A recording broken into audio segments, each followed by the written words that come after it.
Good morning, everyone. Good morning. Hope all is well. Hope everybody's doing all right. As always, want to give everybody a chance to get in here and get logged on. I think got two more people still connected with audio. So let's give them a second.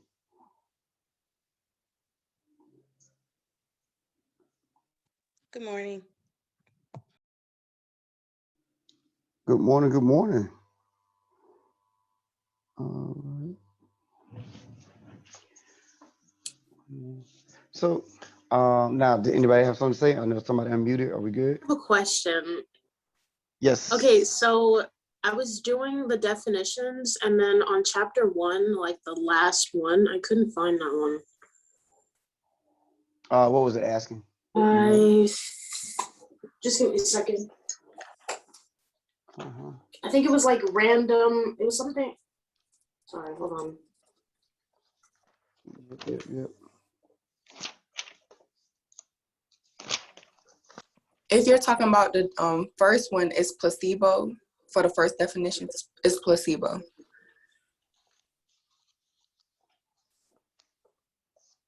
Because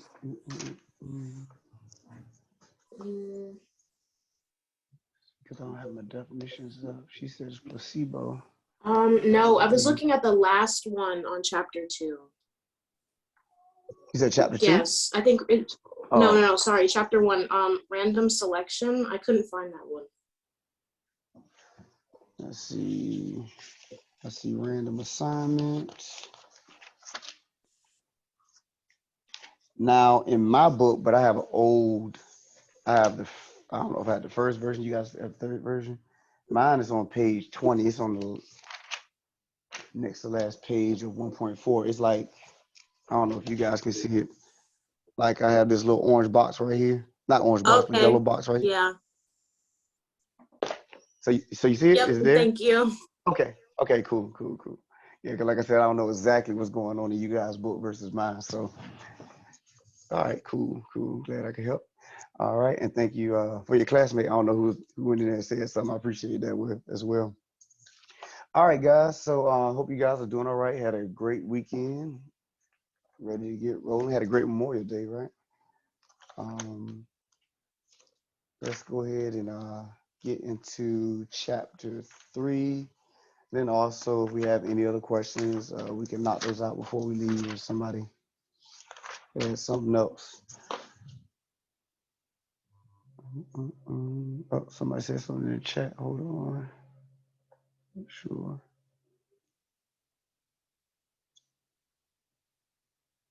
Okay. Well, yeah, Mr. Echoes, just let me know once you get it. If we have any issues, then we'll work from there. Why my notes not coming up?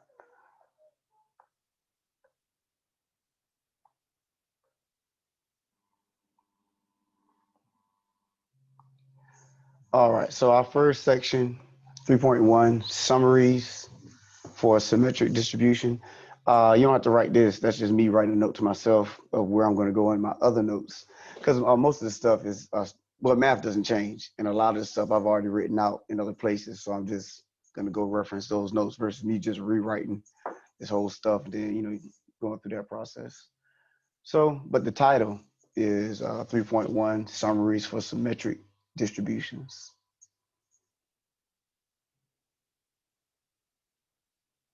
All right, everybody done with the title before we move to the next page?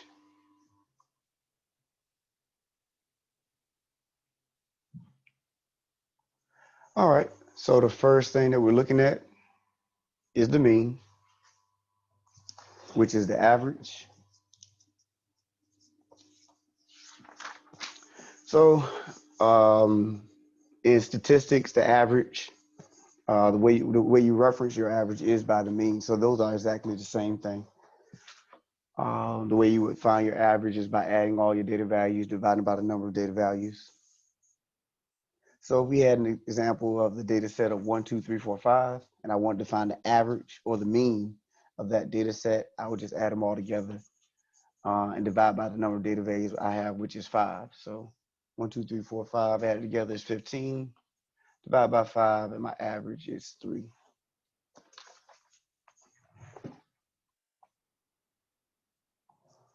Let's see, I think I want to add something else that you guys' book has said about it.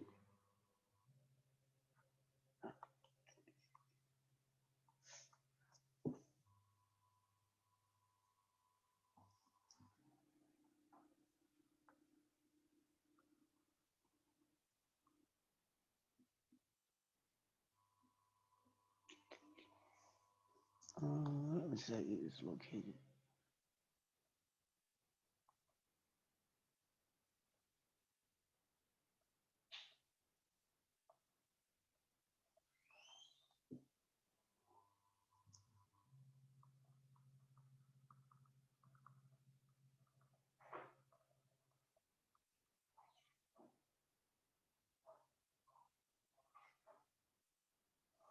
So one thing that your book mentions that another book doesn't, so just in case my math lab asks about it, is located at the balancing point of a distribution of data. Let's see, the mean is one representation of it.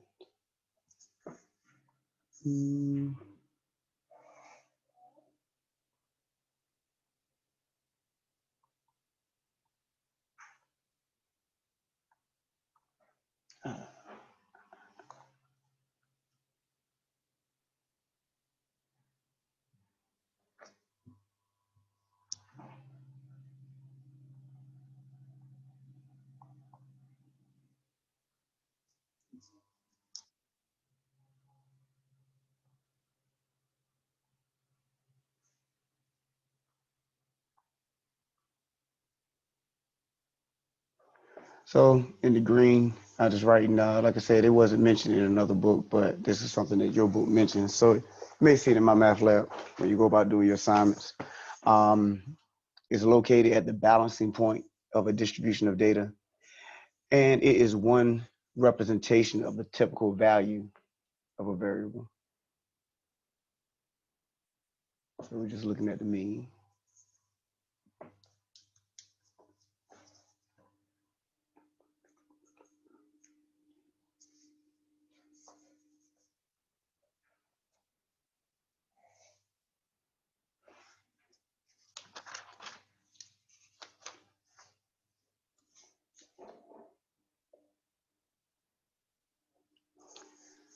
You would be sending us this recording, right? Oh yeah. Yep. As long as technology holds up, technology doesn't fail me, I'll send them to you every week, most definitely. Thank you. All right, can we go? Anybody still copying the mean? I don't hear anything, so that means I can scroll. All right. So next thing is the standard deviation and the variance. So the standard deviation measures how far a data value is from the mean. Your variance is the standard deviation squared, and it's just another way to measure the spread of data.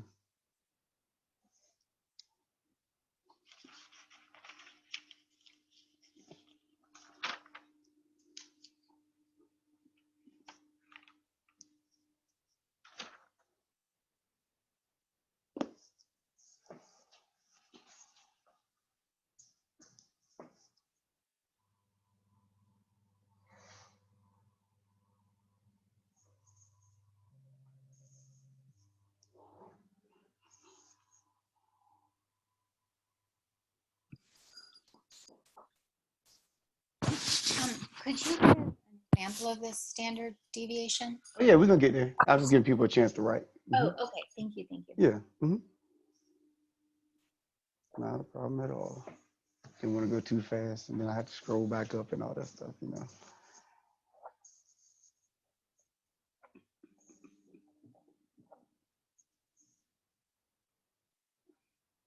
All right, can I scroll up? Are we good? Anybody still copying? Let me know. All right, because of course I can't see anybody, so you have to let me know. All right, so when it comes to the standard deviation and your variance, I think I mentioned to you before last week not holding you responsible to the process. In other words, the formula, especially when it comes to standard deviation, the process can be a little tedious and time consuming, especially once you go over 20 data values. And it's one of those things wherein if you miss a sign, just one sign, or if you type in the data value incorrectly, not type in, but put in a data value incorrectly, because we're talking about doing it by hand, that it will mess up everything in the process moving forward, and it is, a process driven result that you're trying to get there. And like I said, the book doesn't emphasize the actual process. It shows you the formula, but it really doesn't emphasize the process. If you guys are math majors, then I would hold you to it, but we're really looking at the application of the standard deviation and variance. So what you need to do is to find a website, an app, a calculator, something of that nature that will help you calculate the standard deviation and the variance, something reliable, something that I've used in the past, and I'll show you an example of using it, is on easycalculation.com, wherein all you do is type in the data values and hit enter. If you're doing more than typing in data values and hitting enter, then you're doing too much, really. Because if you have to, certain things or certain calculations, you have to type it in one place, store it, then go to another one, store it there. It's just different things that you would have to do depending on the type of calculator that you have. But what you want to do is just type in the data value and type in the data values and hit enter in order to be able to get your result. All right, so before we go to the example, is everybody okay with what I've said? Like I said, find the app, calculator, website, free stuff all over the place. Not asking you to spend any more money, but you want to find something that is reliable, that can knock it out for you.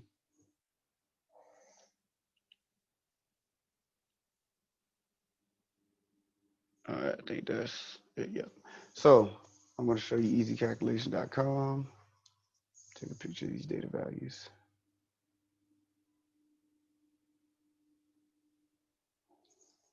All right, anybody still copying that before I'll go to another screen? Oh, somebody said something in the chat. All right, not a problem.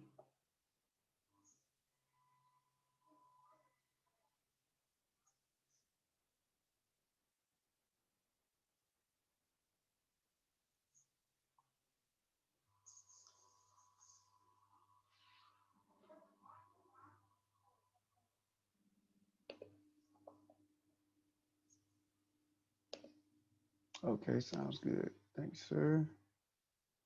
Why is this?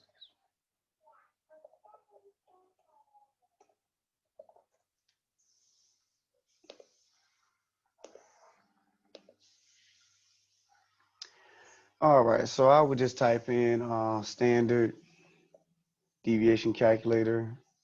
Probably will put easy calculation behind it just because I want to go to easycalculation.com. Go there, that's the first one. So make sure you go back. This is just me, like I said, using easycalculation.com. If you want to use easycalculation.com, type in standard deviation calculator, easy calculation. But if you want to look up anything, just type in standard deviation calculator. And like I said, a bunch of free stuff will pop up. But I'm looking for easycalculation.com. So there we go. Make sure you pay attention to the directions. Different apps, different websites have different directions. This one says separate by comma, not comma and space. But all we're going to do is separate our data values by comma. Some say semicolon, some say space. Some actually have columns set up so you can use. So it just depends on, what your app or website is asking of you. So just make sure you pay attention to that. So I had 62, 88, 77, 68. Then just hit calculate. And there goes my mean standard deviation.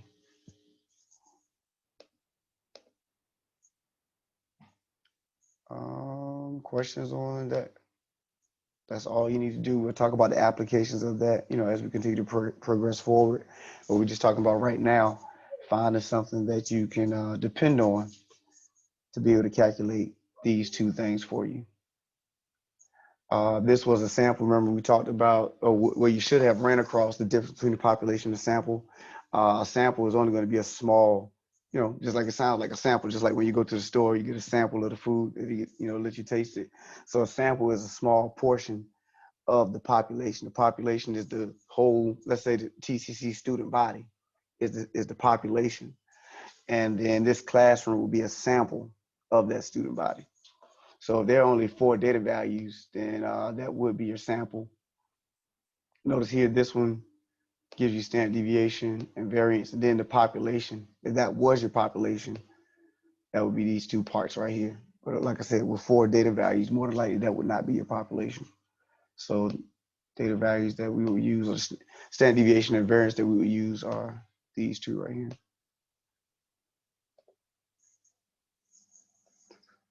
But that would be, you know, stated in your problem. You know, this is your sample, this is your population, type stuff like that. All right. Questions on that before we move forward? Make sure we're good. And we could use that on exams. Yeah, most definitely. Yeah, I think it'll be jacked up if I let you use throughout your homework and then come to a test. But now you got to do it by hand. No, I wouldn't do that to you. No, I would not do that to you. Thank you. Uh-huh. Trust me, I've been there, done that. I never forget how that felt when I've had a teacher that gave me all this stuff and then come to the test completely different, or ask me to do different stuff out the blue. So I'm making my point not to do stuff like that. Yeah, so you guys are good to go. All right. Anything else before we go to the next thing? Everybody good? Everybody straight? All right. So let's go back to the notes. And that's it for 3-1. 3-1 was just talking about the mean, then standard deviation and variance. So those are the 3 things that they emphasize in that section. All right. So let's look at 3-2. What's unusual? It says the empirical rule and z-scores. So don't copy this in red. I'm just making a note to myself. Empirical rule. Yeah, both of them are in 245. All right.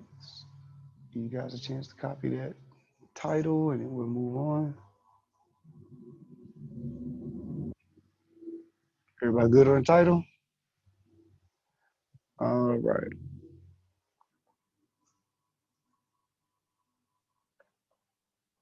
I think the empirical rule starts here. All right, so let's look at the empirical rule.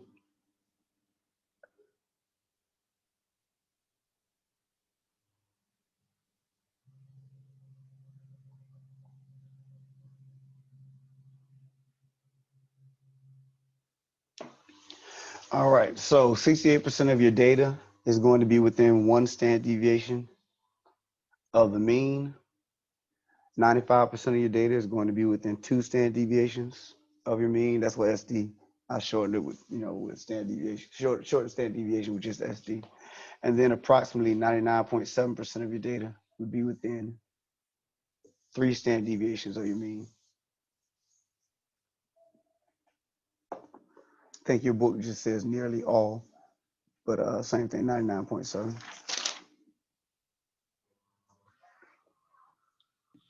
And just to make sure, Professor, this is if it's symmetric only? Yeah, well, we're dependent on the normal distribution, right? Mm-hmm. Okay.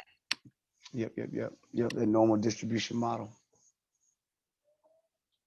So what's going to happen is you're going to assume normal distribution. And so that's when you'll be using your empirical rule. Now, if it's skewed left or skewed right, then the empirical rule would not hold true, right? So, Okay, got it. Thank you. yeah, not a problem. Great question.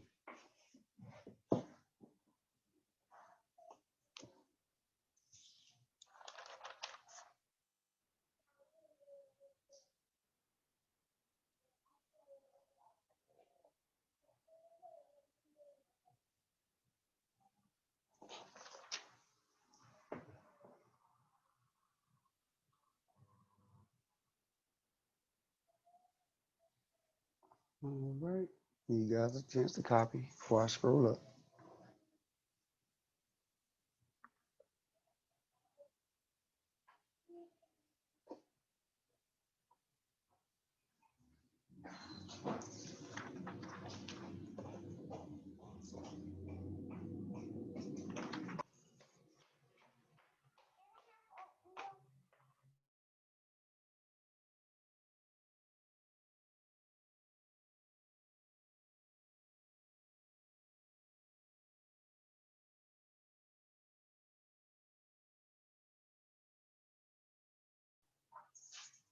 All right, can I scroll up? Everybody good? All right, so if we had to put a diagram on it, that's how it would look. Now you guys aren't really playing with the percentages that much in this class from what I see. Yeah. Okay. So y'all not going. This class doesn't go into deep detail like my 245 does as far as these percentages are concerned. But I'm just showing you a diagram to break down, like your classmate mentioned about the symmetry for this diagram and being symmetric about the mean. So when you talk about going out one standard deviation or one standard deviation away from the mean, that would be right here. You're adding a standard deviation and subtracting the standard deviation for the mean. 68% of your data will be within that bracket. And then if you were to add 2 standard deviations, subtract 2 standard deviations, that's going 2 standard deviations away from the mean. That will be considered 95% of your data. And then do the same thing one more time with 3 standard deviations, then that will be 99.7% of your data. So we'll put some numbers on it just to give you an example as to how it works. But that's just a diagram to put a visual on what those 3 statements mean.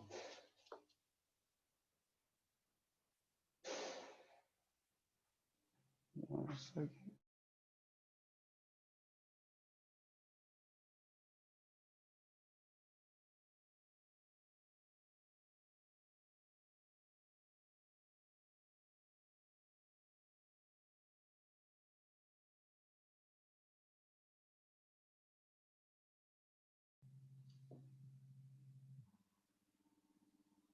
All right. Let me scroll up. Everybody good?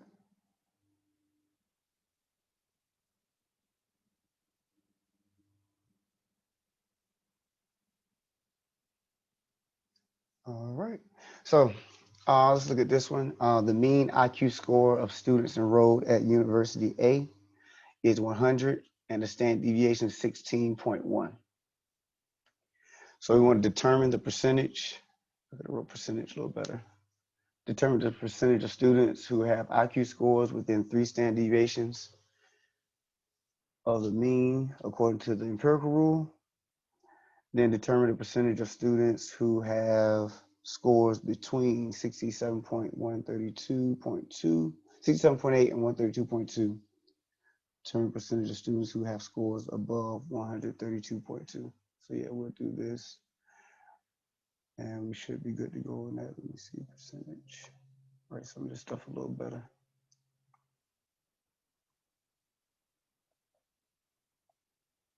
Ooh.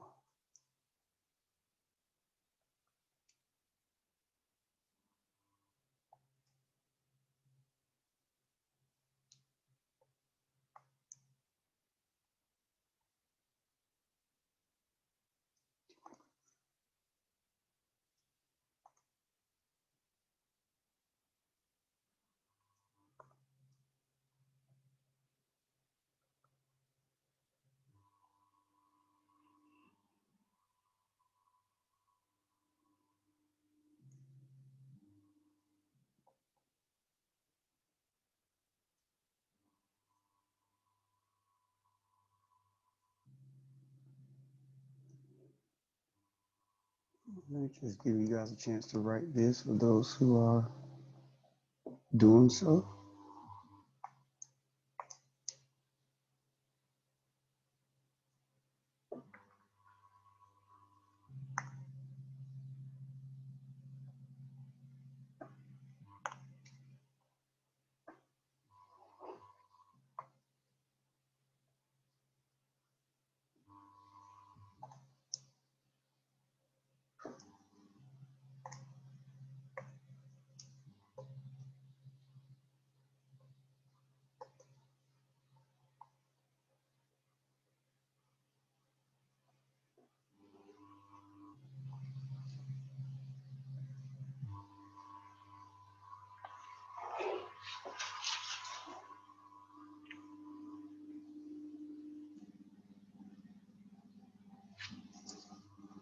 All right.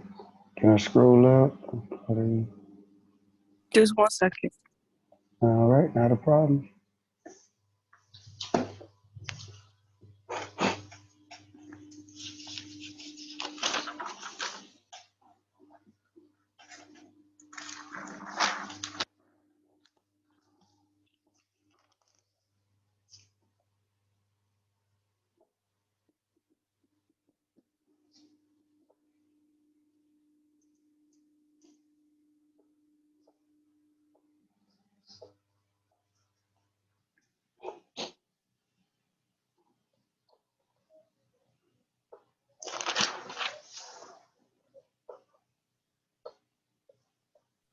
I'm done.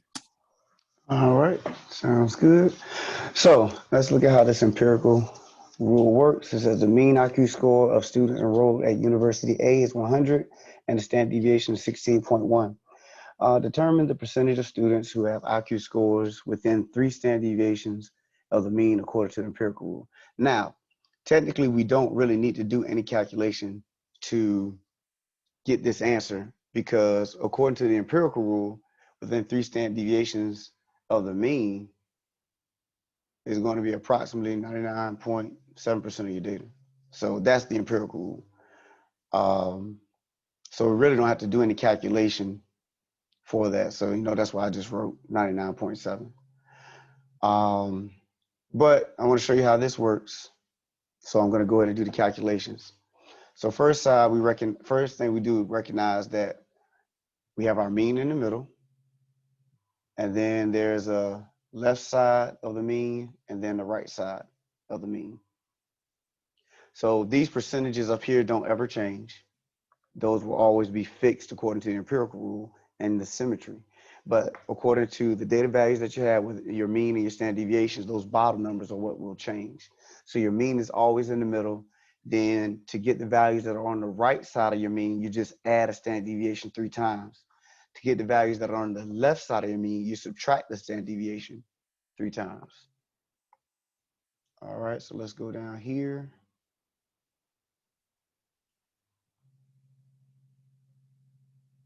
Just writing this just so we can talk through it. So looking at the right side of my mean, what I have in the green, I would be adding. I have my mean, which is 100. Then I would add 16.1 in order to get 1 standard deviation to the right. Add 16.1 again to get 2 standard deviations to the right, and then I would add 1 more time to get 3 standard deviations to the right. And so that's how I get those 3 values. So all I did was add a standard deviation 3 times to the mean.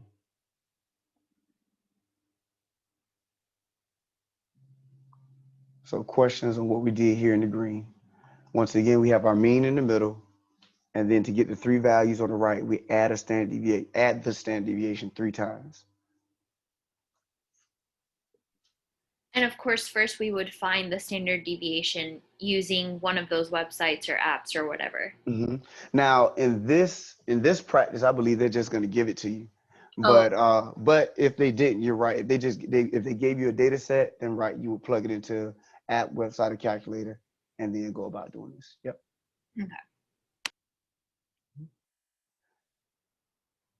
All right. So the left side of my mean is what I have in the purple, and you will subtract. You do the opposite. You'll subtract the standard deviation 3 different times.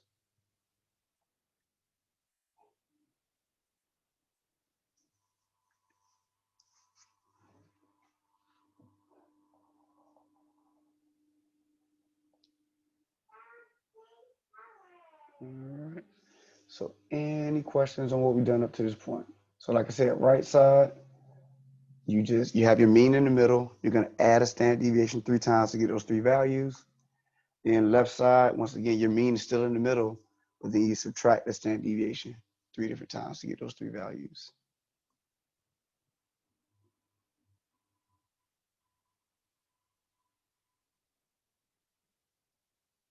All right. So this is how it would be set up. Once again, like I mentioned, the mean is in the middle. Our mean is 100. And then to the right are our right side values into our added values, positive values, whichever way you want to look at it. With us adding three standard deviations to the right, then to the left is us subtracting standard deviations. Once again, these percentages do not change. They are fixed according to the empirical rule.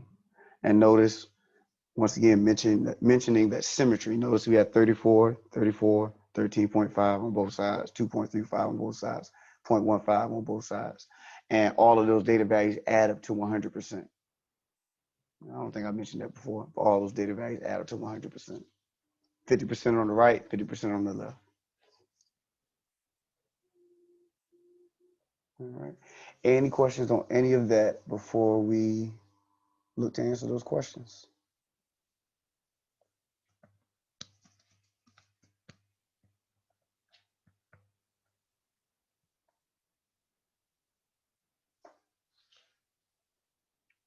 All right.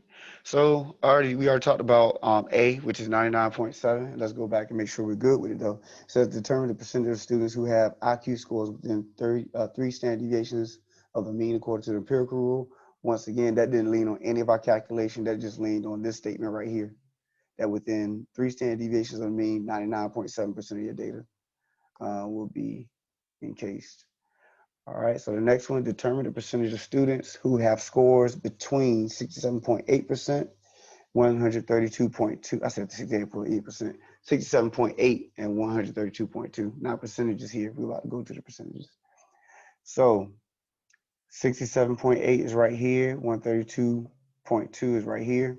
So those are actually us going out 2 standard deviations, once again, leaning on the empirical rule. But let's say if they weren't, that what we would do is add up the percentages that are in between those 2 data values. So you could actually play, with this in a bunch of different ways. If you want to know the percentage of students that will score between 100 and 116.1, it would just be 34%. Like, you don't have to lean completely on those 3 numbers of 95 or 68, 95, and 99.7. Those are just the markers. But you can use these data values and these percentages in all types of ways to calculate, what type of percentage you have in between these types of scores. If you want to know what percentage will score in between 132.2 and 148.3, it would be 2.35%. So you can play with a lot of different, percentages. 68.7 and 148.3, then you would add all of these together to get that percentage. All right. So just showing you how, like I said again, just showing you how it works. So we were looking at 67.8, 132.2. So we added these 4 together, and that's how we get it 95%. So we expect 95% of the students, or 95% of people, we're dealing with students. Yep, students, to score in between those 2 scores, 67.8, 132.2. Same thing we can do with weather. Let me see, are they gonna give you guys a weather problem? Yeah, we're gonna look at temperature in San Francisco, but you can gauge, and it's based on previous results. What would you expect? What's the percentage of, what's the chance of us getting a certain type of weather during this season? Dealing with, like I said, just playing around with these numbers and percentages. All right. And then the last one, determine the percentage of students who have scores above 132.2. So we look at 132.2, we're talking about above that. So we will be adding these 2.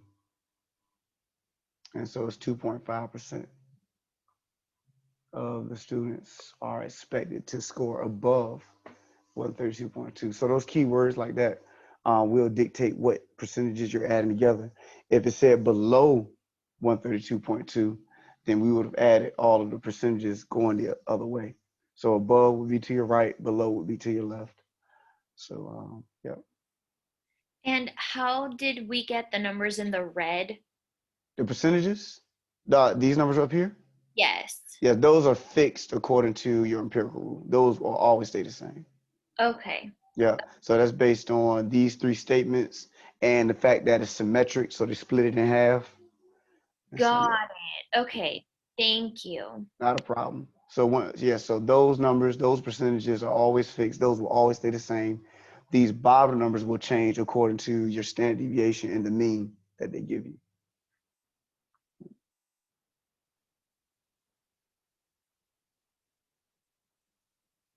All right, make sure we are okay.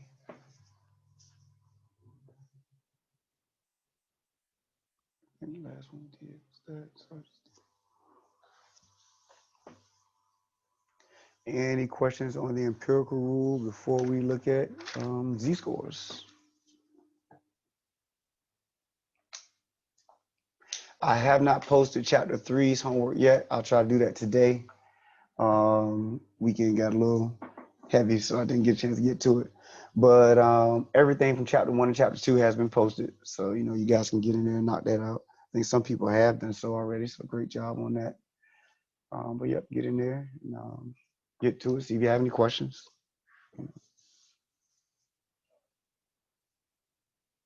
All right, everybody's good with this. We can go to z-scores. All right. Now remember, we haven't started a new section. That 3.4 was another set of notes. We are still in 3.2, but z-scores is the next thing. So your z-scores are going to be the distance the data value is from the mean in terms of standard deviations. So we just talked about going 1 standard deviation out, 2 standard deviations out, and 3 standard deviations out, dealing with our empirical rule. Now the z-scores allows us to be more precise. So now with your z-scores, you can go 1.13 standard deviations or 2.34 standard deviations. You don't have to just stick to 1, 2, and 3. You can be more precise in your positioning. The way we would calculate our z-scores is right here. We would take our data value, subtract the mean from it, and then divide it by the standard deviation. It would always be your data value minus the mean divided by the standard deviation. Down here, just different symbols that would basically signify the same thing. Data value minus the mean divided by the standard deviation. Let's see, did they say anything else about your z-score before we move on?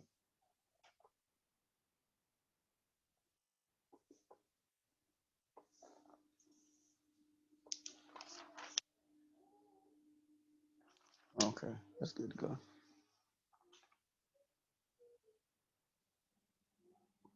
Let me scroll up.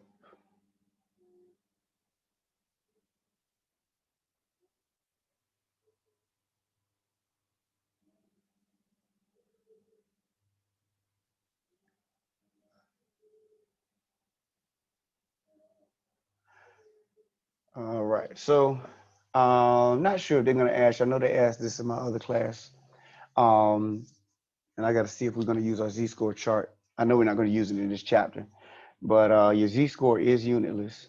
It is a standard that you're converting it to, and it has a mean of 0 and standard deviation of 1. Once you do your conversion, 0 will be in the middle, and then everything will be dictated by 1. Not a problem. Somebody put something in the private chat, but it's not a problem yet. Not a problem at all. It happens. So, like I said, z-score is unitless. It has a mean of 0 and standard deviation 1 once you go ahead and convert that.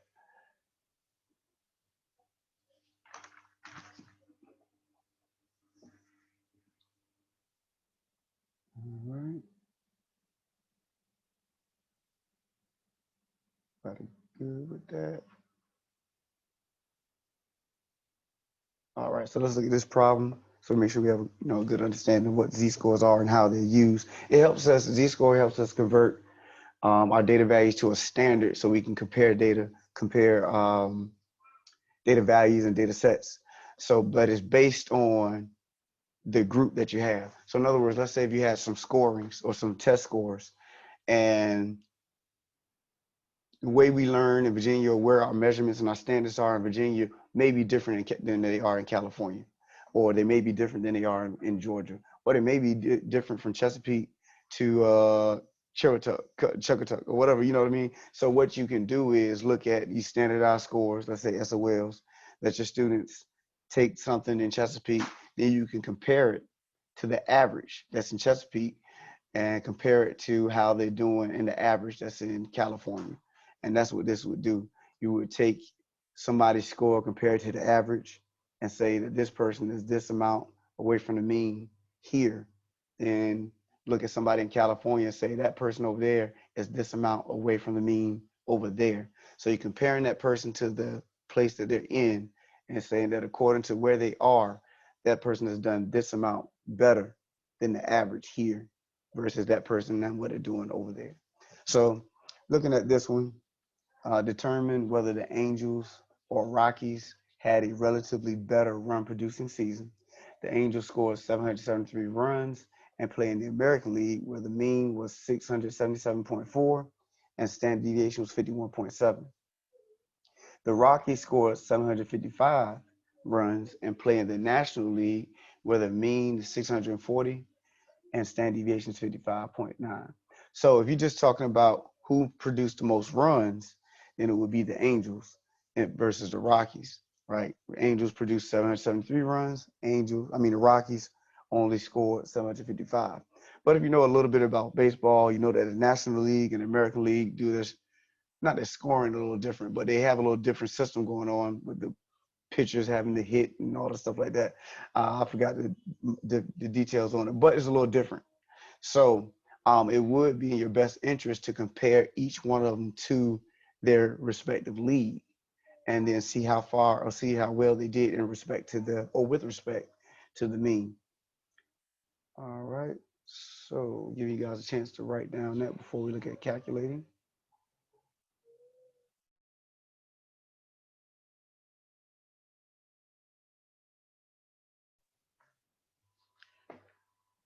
All right. Anybody still can scroll up? All right. So let's just look at the given information. The Angels, our data value, our runs produced 773. The mean for the league that the Angels are in, 677.4, standard deviation 51.7. Now for the Rockies, they produced 755 runs, but the mean of the league that they're in, 640, standard deviation 55.9. So that's just me writing down the given pieces of information. I always feel that, whenever you're doing a word problem, it's always best to write down the given pieces of information first before you start doing stuff. Try to stay organized, point out what we need. All right. So now to find the z-score for each one of them, respectively, you take your data value, which is x for us, subtract the mean, divide by the standard deviation. So doing that for the Angels, I got 100. I said, man, I am off. It's 1.85. Keep missing my decimals. And then for the Rockies, it would be 2.06. Now notice here, always round your z-scores to 2 decimal places. That's going to be something that's going to be important. If we have to lean on, I think we do, I think that's in chapter 6 or 7. If we have to lean on this z-score chart, normal mode, yep, going to be chapter 6. Hold on. Yep, we use chapter 6. When we use the z-score chart, using 2 decimal places is going to matter. So we always round our z-scores to 2 decimal places. All right, so what does that mean for us? The Angels scored 1.85 standard deviations above the mean. It is above, I underlined above just to emphasize the fact that since it's positive, that means we are above the mean. It is possible for your z-score to be negative. If it was negative 1.85, the Angels scored 1.85 standard deviations below the mean if it was negative. And then that means the Rockies scored 2.06 standard deviations above the mean.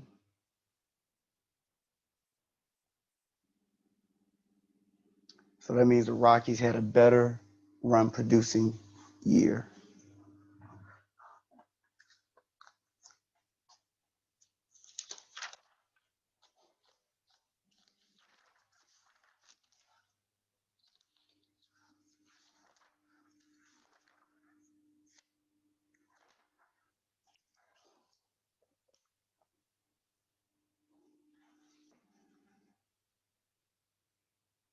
All right. Any problems with that before we do another one dealing with the z-scores?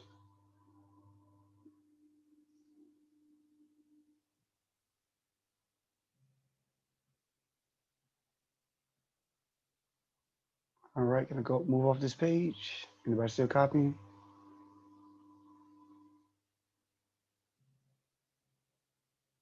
All right. Z-scores 245. Matter of fact, let me write this one out.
All right, so we have the mean daily temperature in San Francisco is 65 degrees Fahrenheit and standard deviation is 8 degrees.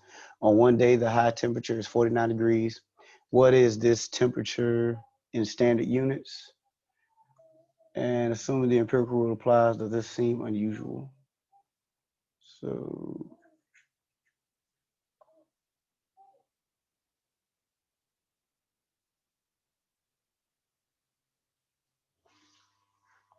give you a chance to write that.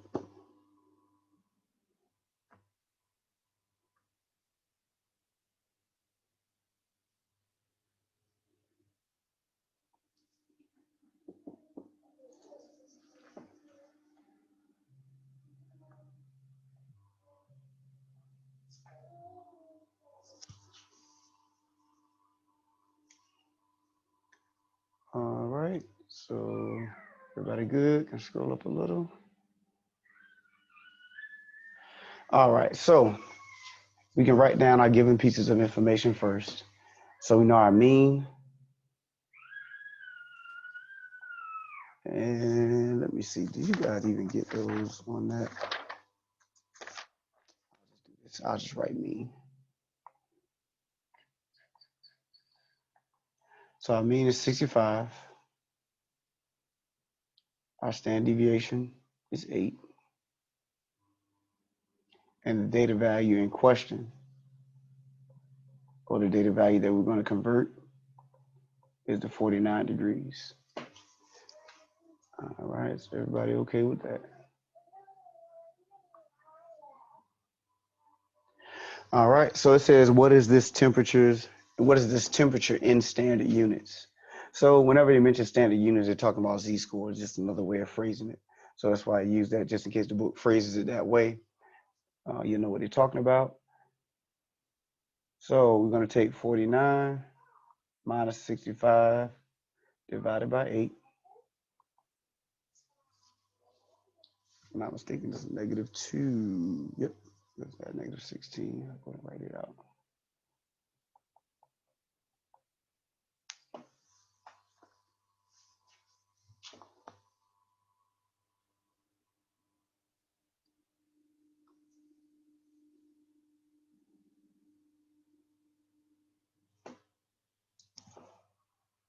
All right. Everybody good with that? So I'm going to give you the book's marker on what is considered unusual versus usual. Now, that marker can be moved according to who's doing their own research and all the stuff like that. We're just talking about what the book is saying is considered unusual versus usual. So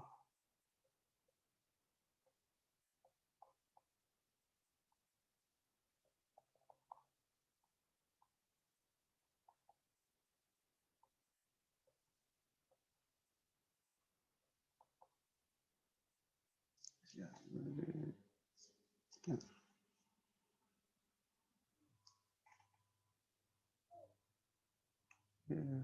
clean.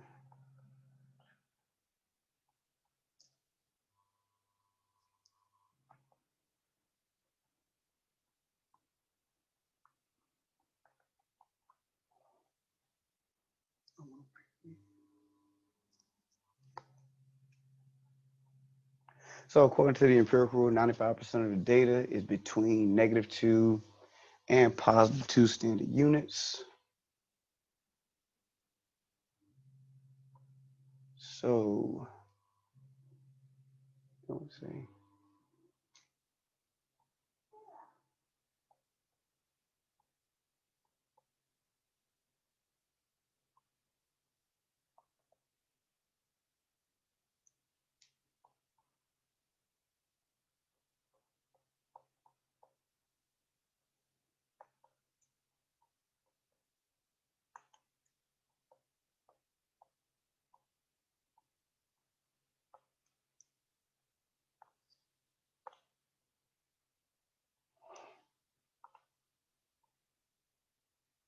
So according to the empirical rule, 95% of your data, or the data, is between -2 and +2. So we're talking about between -2 and +2. So if you're talking about -2 or +2 or greater or less, then that would be considered unusual. So if I had to do a mini diagram on that,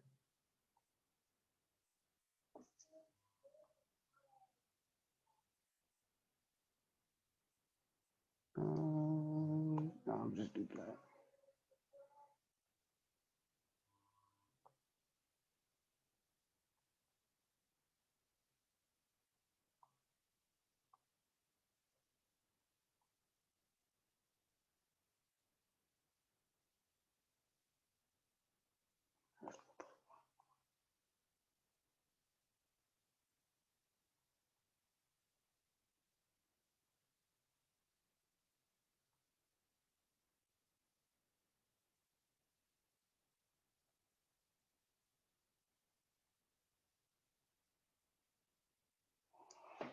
So -2 or less, +2 or more would be considered unusual.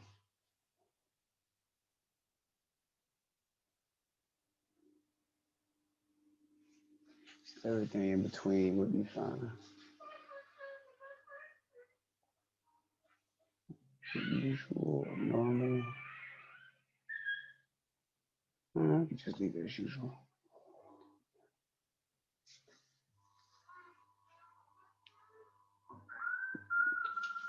All right, any questions on that?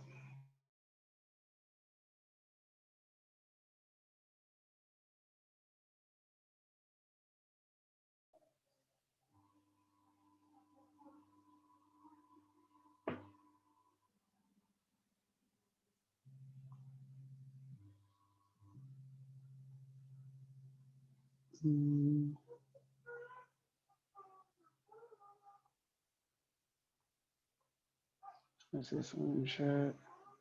All right, cool.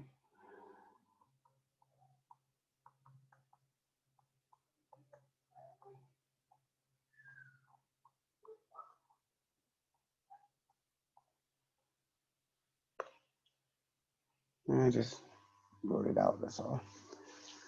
All right, so that is it for 3-2.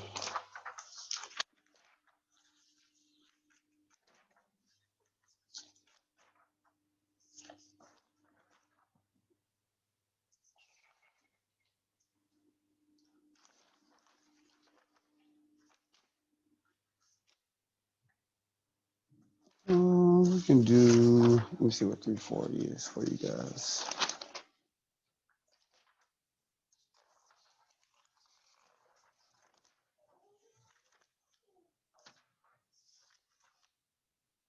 It's 3-5.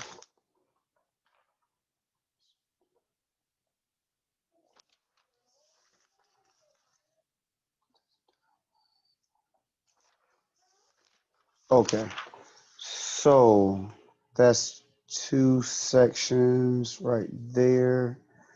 I want to do 3-3, 3-4, 3-5 together. Those go together. I was gonna do 3-3 today, but 3-3, 4, and 5 go together. So instead of doing 5 sections all today, unless y'all really want to roll, I will save those 3 sections for next class. Because basically, what I'm trying to do, once again, remember I told you I'm trying to play this balancing act. Next, when we cover the next class, then that'll be it for chapter 3. We'll be out of chapter 3 completely. So chapter 3 is only 5 sections. You see chapter 3, sections 3-1, 3-2, relatively light. And with 3-3, 3-4, 3-5, calculation is not hard, but you do need to understand process. Make sure you're cool with the process and the rules. So that's how we'll do that. And then, like I said, that'll be it for chapter 3. So that's why I say make sure you get into chapter 1, chapter 2 stuff as soon as possible to go to get it knocked out, because next thing you know, we'll be looking at chapter 5 and you'll be like, wow, what happened? You know what I mean? So make sure you guys, get on top of that stuff, get stuff knocked out. And plus, it wouldn't be bad to stop here because, like I said, you still got chapter 1, chapter 2 stuff and definitions to get to me. So don't forget, you want to shoot those definitions to me by Thursday. So before we close out today, questions on anything? Make sure we're good. I just have one quick question, Professor, I forgot how you said you wanted us to submit the definitions. Okay, yeah, not a problem. So you're going to email them to me. Okay. You can email them to me, vtucker@tcc.edu, or through Canvas, either or. But I know in the past, no one has done it this semester, this session, but I know last semester people would email me stuff through Canvas. Sometimes it wouldn't convert right or whatever. You're more than welcome to try it to see if it'll work, but most definitely if you just email it straight to me, vtucker@tcc.edu, I most definitely will get it. And then from there, and so as far as how you email it is up to you. If you want to scan it using a scanner, or if you just want to take a picture with your phone, or if you have an iPhone, I don't know how Droids work. I know iPhone have a way that you can actually scan it. And then just email it to me from your phone. That'll be fine. So, Okay. Thank you. yep, not a problem. How many exams will this course have? Because I haven't done this in a while, this class in a while, but if it flows the same way, but as my 245, probably 4 tests and a final. That's what I typically like to do in all of my classes anyway, 4, maybe 5, but the only reason I would do that is if I got to have at least 4 tests so I can drop the lowest. I try to play around with stuff. I like to have room to play around with grades so that whatever I do will benefit everybody. Stuff like that. I don't do drop the lowest all the time because it depends on if it will benefit everybody. So, but I like to play around with stuff, and whatever I do will ensure you guys get the best grade possible and everything like that. So, no less than 4 so that I can have room to play around with stuff. Yep, not a problem at all. All right, so if you guys are good, I'm good.